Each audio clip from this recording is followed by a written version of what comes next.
नमस्कार, मैं मनीष स्वागत करता हूं आपको अपने इस यूट्यूब चैनल पे। दोस्तों, एक बहुत बड़ी वैकेंसी आपके सब इंस्पेक्टर पुलिस की आ गई है। ये दिल्ली पुलिस और आपके सेंट्रल आर्म फोर्सेज हैं उसके वैकेंसी है। काफ़ी अच्छी खासी वैकेंसी है। तो आप अगर 20 से 25 वर्ष के हैं जनरल में तो आप इस फॉर्म को अप्लाई कर सकते हैं। लेकिन अगर आप 27 साल के हैं फिर भी आप अप्लाई कर 28 साल तक अप्लाई कर सकते हैं। अगर ओबीसी में है तो तमाम जितने भी कैटेगरी हैं उनको रिलैक्सेशन मिल जाती है।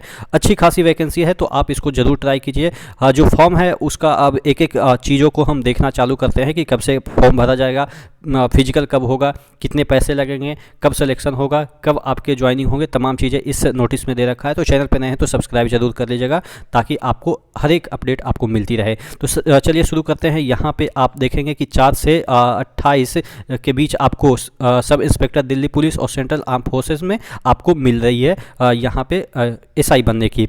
लास्ट डेट है वो आपके 28/3/2024 तक है, जो कि आपके ऑनलाइन सबमिशन होंगे एप्लीकेशन। उसके बाद यहाँ पे schedule of computer based exam जो होंगे वो आपके 9, 10, 13 मई को एग्जाम होंगे। तो ये भी क्लियर हो रखा है कि कब तक आपके एग्जाम होंगे। और अगर नीचे चले जाते हैं तो यहाँ पे आपके जो दोनों पोस्ट है वो आपके लेवल 6 के पोस्ट हैं, बट एक बी ग्रुप में रखा गया है। आपके यहाँ पे जो सेंट्रल आर्म फोर्सेज के जो पोस्ट जितने भी वैकेंसी हैं वो बी ग्रुप के हैं, और ये आपके दिल्ली पुलिस के जितने भी वैकेंसी हैं वो आपके सी ग्रुप के हैं। लेकिन दोनों का 35,400 ही आपके बेसिक स्टार्ट है, तो यानी कि लेवल 6 के ही दोनों पोस्ट हैं। चलिए आगे बात कर लेते हैं। यहाँ पे अगर हम टेंटेटिव वैकेंसी की हम बात कर लेते हैं तो यहाँ पे मेल में दिल्ली पुलिस में कितनी वैकेंसी है आप देख सकते हैं कि टोटल यहाँ पे जो वैकेंसी है वो आपके 125 मेल के हैं, और फीमेल की वैकेंसी है वो आपके 61 हैं।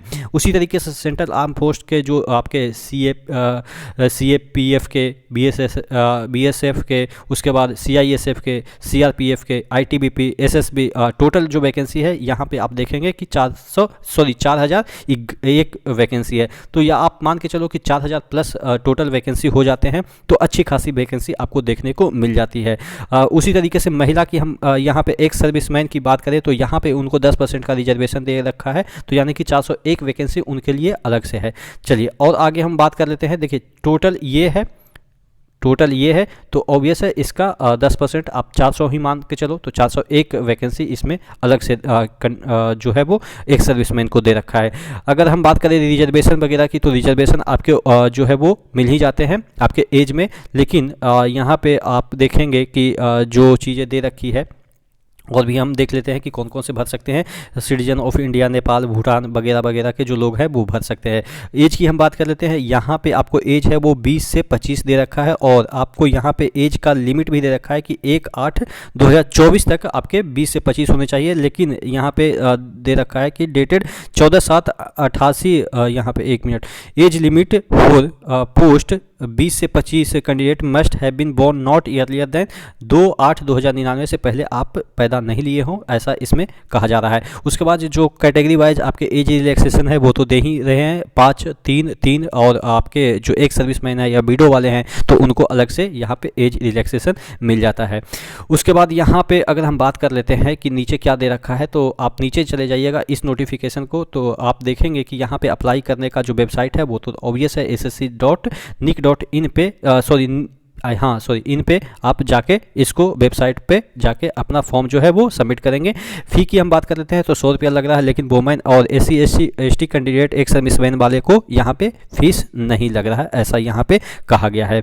चलिए उसके बाद यहाँ पे अगर हम नीचे चले जाते हैं तो यहाँ पे देखने को मिलता है कि सेंटर ऑफ एग्ज़ाम, यानी कि कहाँ पे आप एग्ज़ाम देना चाहते हैं। 3 सेंटर आपको चूज करने को मिलेगा। सेंट्रल रीजन में कहाँ पे एग्ज़ाम सेंटर है वो भी इसमें दे रखा, एड्रेस वगैरह सब दे रखा है। उसके बाद यहाँ पे कर्नाटका रीजन में आपका कहाँ पे सेंटर होगा, और उसी जहाँ पे भी आप 3 सेंटर चूज करेंगे उन्हीं 3 में से एक जगह आपको दिया जाएगा। तो पहले एग्जाम भरते हैं तो आपके प्रेफरेंसेस जो है पहले जब फॉर्म भरते हैं तो आप जो भी प्रेफरेंस दीजिएगा तो फर्स्ट चॉइस ही आपको मिलेगा। बाद में अगर आप फॉर्म भरते हैं तो हो सकता है कि आपको थर्ड चॉइस दिया जाए।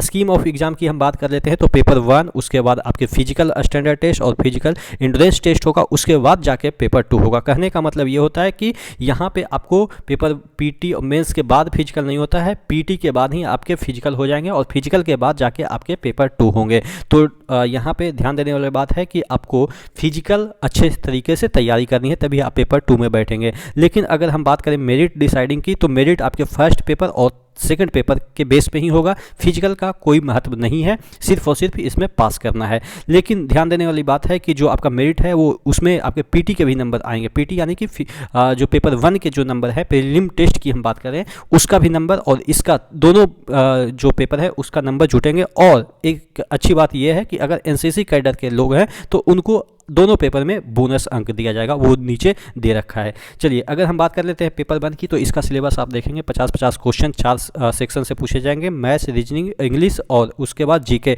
और 50-50 नंबर दिए जाएंगे और 2 घंटे का टाइम होगा। और उसी तरीके से पेपर 2 में सिर्फ और सिर्फ इंग्लिश है, 200 मार्क्स के हैं, 2 घंटे के हैं।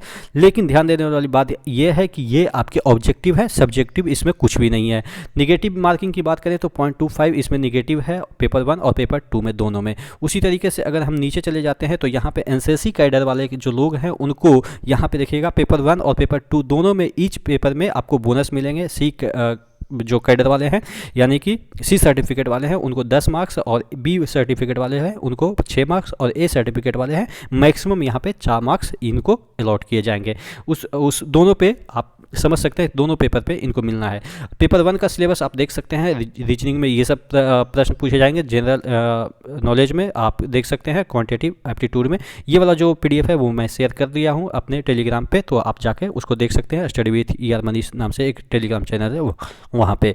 उसके बाद यहाँ पे जनरल उसके बाद इंग्लिश कम्प्रीहेंशन में आप देख सकते हैं किस तरीके से इसमें सिलेबस दे रखा है। पेपर 2 में इंग्लिश लैंग्वेज एंड कम्प्रीहेंशन के जो चीज़ें हैं वो दे रखी है। चलिए अब बात कर लेते हैं फिजिकल स्टैंडर्ड टेस्ट की। तो फिजिकल स्टैंडर्ड में अगर मेल हैं, आप जनरल OBC से हैं, उसके बाद EWS है तो 170 सेंटीमीटर आपके हाइट होनी चाहिए। चेस्ट की हम बात करें तो 80 और 85 होनी चाहिए। उसी तरीके से अगर कुछ रीजन से आप बिलोंग करते हैं, जैसे आप गढ़वाल, कुमाऊं, हिमाचल प्रदेश, गोरखा वगैरह वगैरह से, तो यहाँ पे आपको मेल है तो 165 आपको चाहिए। और अगर आप चेस्ट की हम बात करें तो 80 से 85 इसमें खोजा जा रहा है। ये सिर्फ मेल का है, नीचे जाते हैं तो उसमें फीमेल का भी दिख जाएगा। उसके बाद all candidate belonging to schedule tribe यानी कि ST वाले के लिए 162.5 और 77 से 82 यहाँ पे चेस्ट खोजा गया है।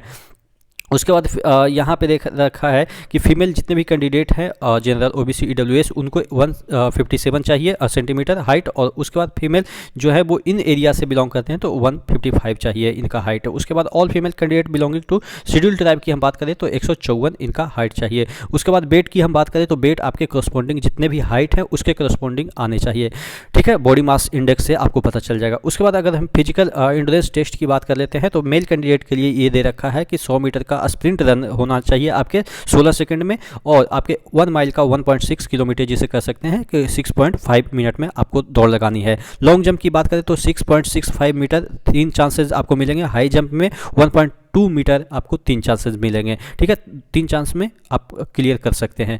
फर्स्ट में हो जाए तो अच्छी बात है।